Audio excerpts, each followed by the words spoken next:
Does your script take too long to get started? If so, it's boring. And if you don't fix it now, your screenplay won't get the traction it deserves. The solution? More conflict. But here's the issue. Most writers add conflict the wrong way, making things worse. I've helped hundreds of writers turn mediocre scripts into ones that impress contest readers and Hollywood execs, and I'm going to show you how to master conflict so you don't make your audience yawn. You'll discover some simple tricks to instantly level up the conflict and how to stack it for maximum nail-biting effect. But first, let's redefine conflict, because chances are you're thinking about it all wrong. And the reason you think about it wrong is most of us identify as conflict averse, and we define conflict too narrowly. We primarily think of it as it relates to our relationships with others, or interpersonal conflict. And whether that's a coworker, a family member, an idiot driver on the highway, we prefer to avoid it. But there are other types of conflict. And depending on who's giving you the list, you'll get 4, 7, 19 types, whatever. I prefer to keep things simple and stick with 3. I've seen it, Mr. Wayne. He thinks he's above the law. The Daily Planet criticizing those who think they're above the law is a little hypocritical. What'd you say? So interpersonal is one, another is external. This is conflict with things outside of other people. Nature, society, technology, supernatural. All those things that are just going to do what they're going to do. And you're more than likely not going to be able to influence their actions against you. I mean, maybe you can nudge them a little, but you can't stop a tidal wave. And third is internal. And while you might identify as conflict averse, you have lots of internal conflict on a daily basis. Should you do X or Y? How should you approach so-and-so? The big one, wrestling with those voices inside of us that sometimes shout how we're not good enough or talented enough or attractive enough or any other self-criticism of not enoughness. And it's these 3 types of conflict you have to manage throughout your story. But if I were to rank the notes I give regularly on script consultations to my students, the note of "you need more conflict" is the winner by far. You need conflict. You need way more of it than you have. But most screenplays look like this.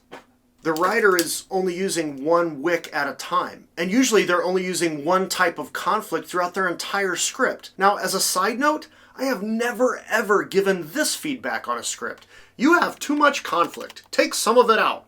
Not ever. So you need a combination and mixture of interpersonal, external, and internal conflict. Now you can have all 3 going at once. You can rotate them from scene to scene, occasionally having all 3, sometimes just 1. But the goal is to get the wax in the candle to melt evenly. You want to be spreading your types of conflict out, using all of them as evenly as you can. Now, do not start going and counting pages or lines for how much you're using one type of conflict.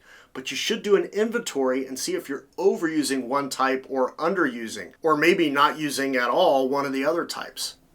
And of course, the story you're writing makes a difference, but in every story you can and should be using all 3 types. Make sure the candle is lit all the way through the script. In fact, conflict must begin on page 1 and not be resolved until the end, because the fact is the story doesn't start until conflict is present. And the story doesn't end until no candles are lit. Hopefully because they burn out, you've exhausted all the possibilities in the story, and not just because you get lazy and don't have any wicks lit. So if you've ever received any note on one of your scripts like the story takes too long to get started, it's because you have no conflict. Your candle is not lit even though you have pages of script. But what professional writers do, they stack these 3 types of conflict, just like you can light all 3 wicks. So I can have a volcano erupting, external, people arguing about the best escape route, interpersonal, and the de facto leader of the group doubting their own abilities to make a decision because the last decision they made resulted in the death of a friend, internal. That's an interesting scene. So you can have all 3 happening at once, or 2, or 1, but you can't double up. I mean, you can't have a volcano and an earthquake. That's not the right solution. I mean, that wick, it's already been lit. What are you going to do, light it again? So if you think the note of more conflict means to add someone else into the interpersonal argument that you've already got going on, which is what a lot of writers do, you're just trying to light a wick that's already lit. Instead, consider which of the other two you can add in that situation. How can you light one of the other wicks? That's how you stack conflict. So how do you get conflict started on page 1? Well, the easiest solution is to find where conflict starts in your current story and start the script right there. Most scripts I read can lose the first easily couple of pages, and the only thing that's impacted is the audience's experience is vastly improved. But that gets us to the tricks to make conflict even more exciting, because what I've been talking about so far is conflict for the story itself, what's happening within the events of the narrative. But conflict is one of those massive tools you have in your storytelling toolbox that can impact and, more importantly, agitate the audience. And you can think of this as the light produced by the candle. So conflict is both a tool of story, the candle itself, and a tool of storytelling, how the audience experiences the story, the light from the candle. But how do you create conflict with your audience, with the reader of your script? And that's where the hacks come in. But first, a quick definition of storytelling so we're all on the same page.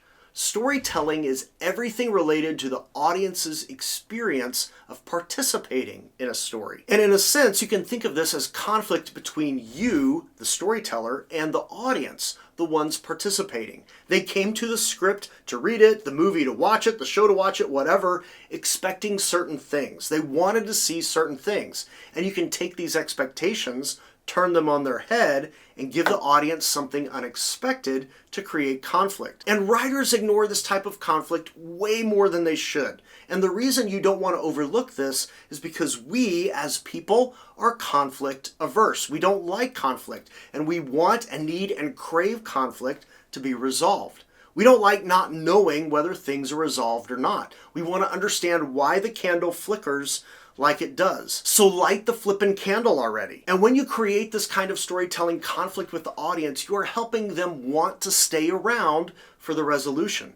So you need some tools in your storytelling bag, and I'm giving you 3 of my favorites. The first, lie. Now, in real life, it causes all kinds of problems. Lying is bad. You shouldn't do it. So if you're lying in your regular life, stop it. But if your characters are lying in a story, that's awesome. So poor Bert has just had the worst weekend of his life. On Friday, he got fired from his job. On Saturday, his fiance broke up with him. And on Sunday, his dog died. Okay, Bert has had a sucky weekend. But his mom calls on Monday, and she asks him, "How you doing?" And Bert says, "Never better." He's lying to his mom. And now we, the audience, want to know why.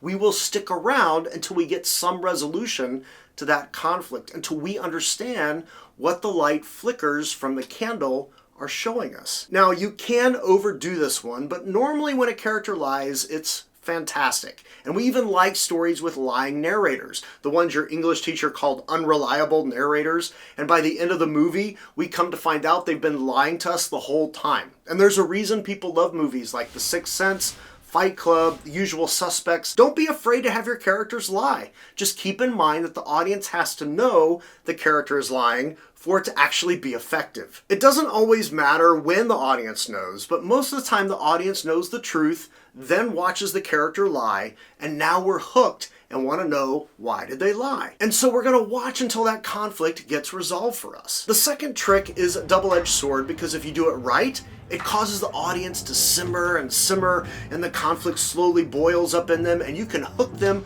with this one for a lot of pages in your script to keep them reading. If you do it wrong, they're going to chuck your script across the room and into the fire. So imagine you have 2 warriors. The leader is trying to decide if they should attack a foreign army or if they should make a truce. The second in command suggests that the leader should go see the oracle, and a sense of dread falls over the leader. The oracle always requires a payment, and not just any payment, flesh and blood, from the one asking or from someone they love, enough to fill a small pot. And when the leader walks in the direction of the oracle, taking with him his only child, we are horrified. And yet we can't stop watching because we need to know what's going to happen. You are making us wait. and the tool you're using is called an element of the future. Predictions, warnings, omens, even expert opinions. The biggest earthquake you've ever seen is coming. Now there is storytelling conflict with the audience because we are waiting to see what's going to happen and how is this going to get resolved. So if you have a character who's spiritual or in tune with the supernatural in any way, they can be an easy opportunity for you to use this tool. But so can experts and geniuses and mentors and teachers. But the secret sauce is you must pay this off. Obi-Wan and Darth Vader must fight at some point. That big earthquake must come. There must be a sacrifice of some kind.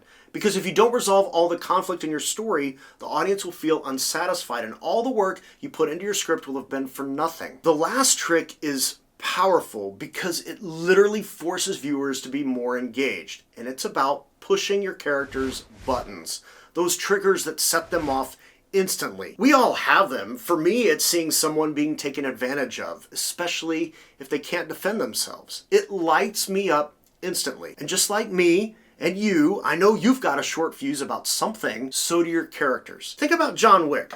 We all know his button. Mess with his dog, things are gonna get bad. Audience sees it coming and we're hooked, waiting for the judgment to come. So do you know what sets your characters off? What pushes them to their breaking point faster than anything? Use that. And you'll keep your audience on the edge of their seat, waiting for the fallout. If you don't know what the buttons are for at least your main character, take a few minutes and figure it out. And then determine if it will add anything to your story or not. If it will, use it, because it will hook the audience. My guess is you can use it. So having conflict all throughout your script is critically important, but it won't matter at all if your story is broken. So you have to make sure you are actually telling a complete story. And in this video right here, I give you the 9 things you must have if you want to make sure your story isn't broken.